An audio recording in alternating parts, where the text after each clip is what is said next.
to my automotive show, KG, Canadian Enthusiast. Today on the show, we are talking about an important vehicle. It's the all-new Rolls Royce Ghost. I'm a big fan of the Rolls Royce Ghost. I think it's something that should be a lot more appreciated than being a more entry-level Rolls Royce. Of course, we talk about it as well. Before starting the show, hit the bell icon, hit the like button, and subscribe to my channel. And if you think that if you have something you want to talk about a certain vehicle, put your opinions on the comment section. Let's now start off the show. Now, of course, the Rolls-Royce Ghost was first launched in 2009 and 10 time period, a time when Rolls-Royce was in a decisive position. They had a Phantom drophead, a drophead coupe. Wasn't justified, they were great, but they needed something a little bit more affordable. And Rolls-Royce decided that the Rolls-Royce Ghost was the way to go. Now, the earlier Rolls-Royce Ghost, its own platform, no longer shared with BMW, the same platform as the Cullinan and the Rolls-Royce Phantom. So I presume you would know by now what I mean by that. Of course, don't forget to think about the circumstances. The Rolls-Royce Ghost some numbers: 4-door saloon, all-wheel drive, 8-speed automatic, and of course, at the moment only available in standard wheelbase form. An engine is a 6.75 litre V12 with 563 horsepower. Same as the last one, but same as a Rolls-Royce Phantom. But of course it lacks the torque, slightly less torquey engine, and of course circumstantially mentioned. As I'm waiting for the reveal, I have to say I was eagerly waiting for the reveal of the Rolls-Royce Ghost, because it's something that I always love about a Rolls-Royce Ghost. Because it offers the near comforts of a Phantom in a slightly lesser price tag. Talk about price tag, it starts from $300,000 and plus. And of course we know it never ends there. It goes to a full $1 million most of the time. I mean, generally speaking, the Ghost also ends up going to over 300 grand anyway. Over 300, maybe even half a million. I stretch that far, considering Phantoms cost over $1 million after full customizations. But of course, it's entry level. I hope you consumers keep it that way, because then you beat the entire purpose out of it. Now the Rolls-Royce Ghost, unlike the new Phantom, have to look different. So what was Rolls-Royce's approach? The approach was to make it look more understated luxury. Means opulence and luxurious, however look less blingy. The wheels as an example I can assure you is less bling than the wheels in the Rolls-Royce Phantom. It got more spoke wheels in it, little bit different. The front end is a little bit more less aggressive, less in your face, more punch in the line policy. I like to call it.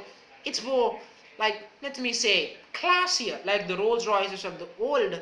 On the inside, a Rolls Royce is typically Rolls Royce. The interiors are meant to be user friendly as possible. There might be a few buttons here in the Ghost than you will see in a, let's say, in a Phantom, but that's still how it works. Of course, as what you might think about the Ghost, let me tell you something about the Ghost. Me personally, I think the Ghost deserves a lot more success. After the styling Bavarian, after the styling misery of the Rolls-Royce Cullinan, the Rolls-Royce is back in form.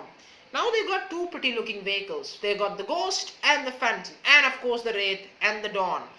But of course Wraith and the Dawn are the ones that still uses BMW components, so I'm not going to go too far-fetched on that, because those two are still using BMW components.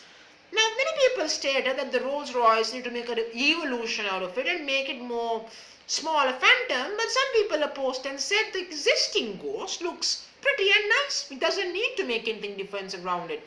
My opinion is, I was a big fan of the exterior design in the first place. So I think as a me, I would often say it makes lateral sense. That it makes a great sense that the styling wise, at least, it's not gone too bulky, too vulgar. A Phantom, it suits. A Phantom is built for global leaders, politicians, etc. So is the Ghost, but it's a slightly lesser model. Of course, calling it lesser is unfair. It's $300,000 and plus, and probably goes to $500,000 by the new customization with it. So I'm not going to say it's the case anymore. It's going to cost way more than they say it. One more thing about it is, all the versions that you want, the black badge variants, the extended wheelbase models, they will be coming soon. I presume they should come very, very soon. I also presume the next generation Wraith and Dawns should be pretty much based on this new Rolls Royce on this platform, so means based on the Ghost, something that I'm eagerly awaiting. Now let's talk about something about its competition. Its competition is its Phantom itself. I don't call it competition because it's supposed to stay below it. For me, its competition is the Bentley Flying Spur and the Mercedes Maybach and the Toyota Century, which you can't buy in the United States, which is a certain problem, or in Canada. You can't buy it, which is very, very disappointing. But of course, it's often a punch circumstance again, yet again. But of course, let's compare our rival by rival. The Rolls Royce, let's talk about its clothes in terms of character wise.